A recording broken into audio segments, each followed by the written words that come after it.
What is good, Unisport fam? We are back here with another video, and today we are blessed with the presence of Magda Eriksson. Great to have you here. Thanks for having me.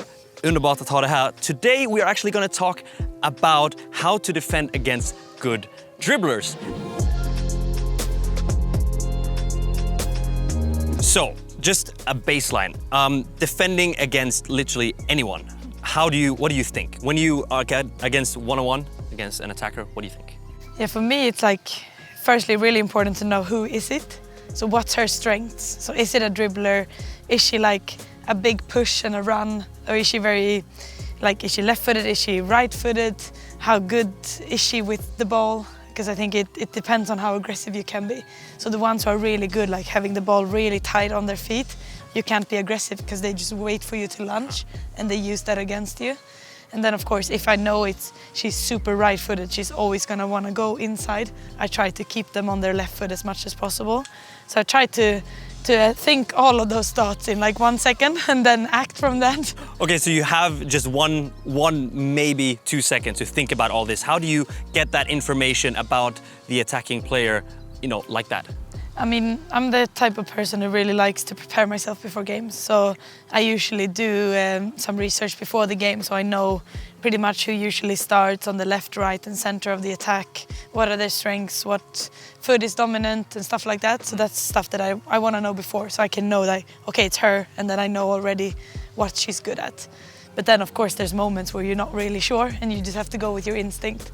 And then it's like, for me it's like, you go in a tackle, you don't want to get beat. So I either give a foul away or I win the ball, or I get a draw, which is like kicking it out for a throw-in or something. So those are never get past you. No, that's my I take pride in I don't want them to get past me. And of course it happens, but it's something that I try to focus on a lot. Is especially higher up the pitch, if I give away a foul, it's not the end of the world. No, exactly. So let's say, let's start with the dribblers then. So a good dribbler, you know that she is a good dribbler, she's approaching you. What's the first thought? Let's say a few step-overs is coming your way. What do you do? Yeah, I try to get the right distance. So if you're too close, probably just one touch and go. Yeah. I'm out of it. Yeah. If I'm too far away, you can do whatever you want, and I'm not. You're not in the, in the area of actually taking the ball anyway. Yeah, I'm not even close to you. So I try. What we were taught when we were younger was you want to be able to touch them with one hand, and I think that's quite actually still a good way to think about it. So a hand's distance, and then so probably if you have the goal behind you on this side, you want to push them this way. Okay. So you want to get them as far away from the goal as possible. So let's say I would do a step over this way, but I want to go that way, but then I realize you're blocking me this way. Hopefully. Yeah, so I mean, obviously when you go for like that, you are opening up your legs. You are becoming very vulnerable for a nutmeg, for a panna. How do you think in that situation? Let's say I go for this, you are blocking this way, and I would, try to go that way. I think it's about not making too big movements. So say I think you're going this way instead of going like this. If I can work with my feet, so I keep my feet quite kind of closing them. Quite tight. But then if you were to go for this, if you play through, to actually try and take the body first and cover the ball. So in that sense, sometimes them going for the nutmeg is not always the worst thing. No. Because then you have the attacker behind you. Yeah, I have to go through you in order to go. But that's when it's like, if you're in the box, it's quite tricky because you don't want to give a foul away, of course. So what about, let's say, I'm not fast anymore, but let's say I'm a fast player, right? I have the possibility, to slow you down and then, accelerate away from you. How do you approach this type of attacker?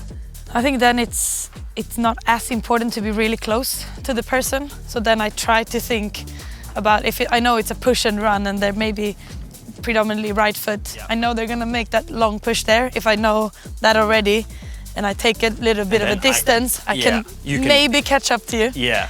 And then I think with those players as well, as long as you don't give them the inside of the pitch, you can kind of force them into wide areas where all they can do is make a big cross. And that's kind of what you want them to make, really. But as long as you don't let them to go on your inside, then they can go in and shoot. So it's all those things you have to think about, like where am I on the pitch, who am I playing against, what foot is dominant, how close can I be, and then sometimes you also just have to go for it, make a mistake, and then correct it in the game and do it differently the next time. But I really like what you said though about using your body as the shield when you're getting, you know, the attacker is getting past you or through you. How would you say, is that a very important thing as a defender, like having the strength to push away the attacker? I think so. I think it's like, for me, like you said, with speed, I've never been the quickest player. That's not been one of my strengths, but I've always been strong. So then it's like, I want to use my body. So if I can get in the way of your run, then I will slow you down and I might get the ball. But then there's other defenders who are really quick. They don't need to use their body because they catch them anyway. Yeah.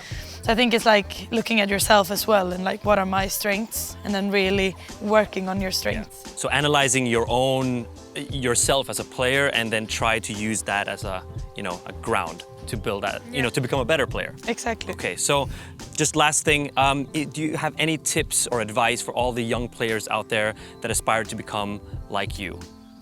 I think watch a lot of football at home, like watch the WSL or watch the Men's Premier League or like Champions League, just the highest stage football, and just look at what defenders are doing, how are they defending, what kind of techniques are they using, and then try that constantly at home in your own practice with your own club. So it's all about training. Like, I'm 29, I've done this for so many years, but I'm still not perfect and I'm not doing everything correctly. So just keep training all the time, work on things, and I think also be brave. As a defender, you have to be really brave sometimes, dare to make mistakes, and then you learn from them. Amazing. You heard her. Write all of that down and watch more football. Magda, thank you so much for being here with us. Appreciate it. Thanks for having me. Thank you.